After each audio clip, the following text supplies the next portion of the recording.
ইসলামী bank ইস্যুতে পোস্টারে ছেয়ে গেছে ব্যাংক পাড়া মতিঝিল। তাতে এস আলম গ্রুপের ব্যাংক পুনর্দখলের বিরুদ্ধে রুখে দাঁড়ানো সহ বেশ কিছু দাবি। ঘটনার সূত্রপাত ব্যাংক রেগুলেশন আইন 2026 নিয়ে, যেখানে যুক্ত করা হয় 18 ক নামে নতুন ধারা। অভিযোগ উঠেছে এ ধারার মাধ্যমেই নতুন করে ব্যাংকটি নিয়ন্ত্রণের চেষ্টা করছেন পুরনো মালিকরা।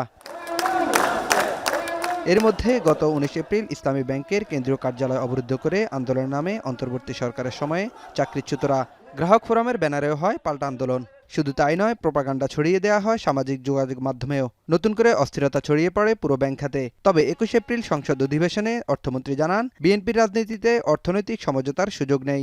বিএনপি যতবারই সরকারে এসেছে ফাইন্যান্সিয়াল ডিসিপ্লিন নিয়ে কোনো প্রশ্ন আসে নাই। যদিও তাতে পুরোপুরি আশ্বস্ত নন ব্যাংক খাতের বিশ্লেষকরা। তারা বলছেন, সংকট ঘনীভূত হওয়ার আগেই রোধ করতে হবে নেতিবাচক প্রচারণা। যারা এখন কর্তা ব্যক্তি আছেন, বাংলাদেশ ব্যাংক রেগুলেটরি অথরিটি এবং প্রত্যেকটা আক্রান্ত অথবা দুর্বল ব্যাংক, তাদের উচিত হবে প্রচেষ্টার দিকে এগিয়ে যাওয়া, যতটুকু পারা যায় গ্রাহকের আস্থা ধরে রাখা। আস্থা ফেরানোটা আমি মনে করি খুব চ্যালেঞ্জিং।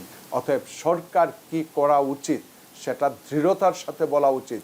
যদি সরকার আস্থা ফেরাতে চায় তাহলে পূর্ণ সহযোগিতা দিতে হবে, এবং যে সহযোগিতা দিবে সেটা রাষ্ট্রের টাকা, জনগণের টাকা। অতএব সেই টাকা আবার সেন্ট্রাল ব্যাংকে ফেরত যাবে, সেই নিশ্চয়তাটুকু দিতে হবে। এমন অস্থিরতার মধ্যেও এ বিষয়ে মুখ খুলছেন না কেন্দ্রীয় ব্যাংক। বাংলাদেশ ব্যাংকের সাবেক এই মুখ্য অর্থনীতিবিদ বলছেন, আস্থা ফিরিয়ে আনতে হলে ব্যবস্থা নিতে হবে নিয়ন্ত্রক সংস্থাকেই। গ্রাহকদের জানাতে হবে সঠিক তথ্য।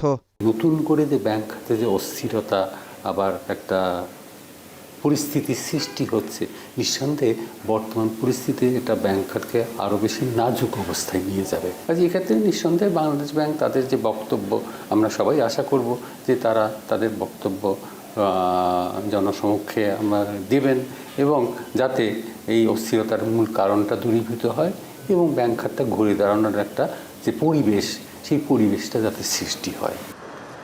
ব্যাংক খাতকে শক্ত অবস্থানে দাঁড় করাতে হলে খেলাপি ও অর্থ পাচারকারীদের ফেরার পথ পুরোপুরি বন্ধ করতে হবে বলে মনে করছেন বিশেষজ্ঞরা।